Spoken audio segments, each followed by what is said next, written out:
Toby and Henrietta were enjoying their new job on the island of Sodor, but they do look old-fashioned and did need new paint. James was very rude whenever he saw them. "Yuck!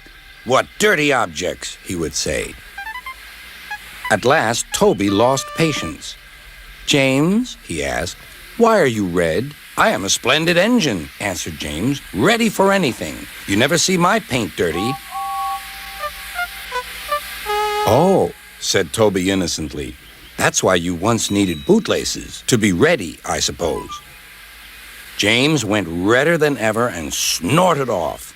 It was such an insult to be reminded of the time a bootlace had been used to mend a hole in his coaches.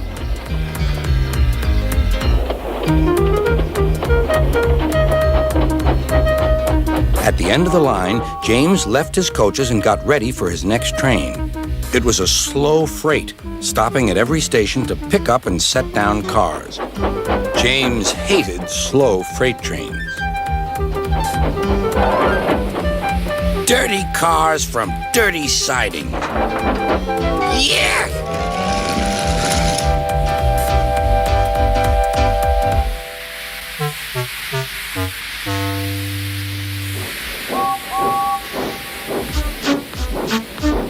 Starting with only a few, he picked up more and more cars at each station till he had a long train.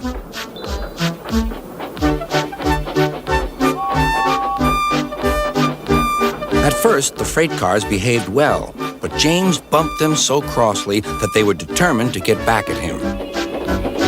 Presently, they approached the top of Gordon's Hill. Heavy freight trains halt here to set their brakes. James had had an accident with cars before and should have remembered this. "Wait, James, wait," said the driver, but James wouldn't wait. He was too busy thinking what he would say to Toby when they next met.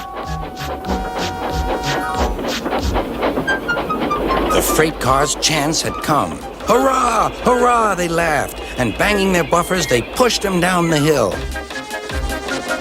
"On! On!" yelled the cars. "I've got to stop! I've got to stop!" groaned James.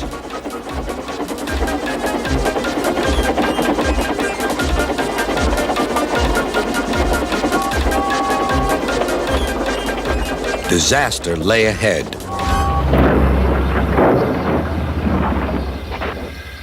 Something sticky splashed all over James. He had run into 2 tar wagons and was black from smokebox to cab. He was more dirty than hurt. But the tar wagons and some cars were all to pieces.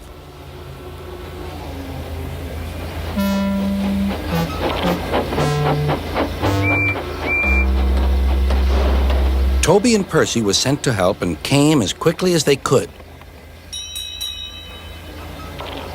"Look here, Percy," exclaimed Toby. "Whatever is that dirty object? That's James, didn't you know?" "It's James's shape," said Toby. "But James is a splendid red engine, and you never see his paint dirty." James pretended he hadn't heard.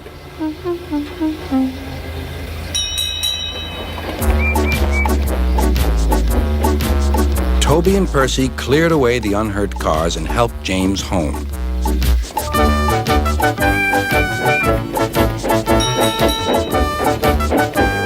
Sir Topham Hatt met them. "Well done, Percy and Toby," he turned to James. "Fancy letting your cars run away. I am surprised. You're not fit to be seen. You must be cleaned at once.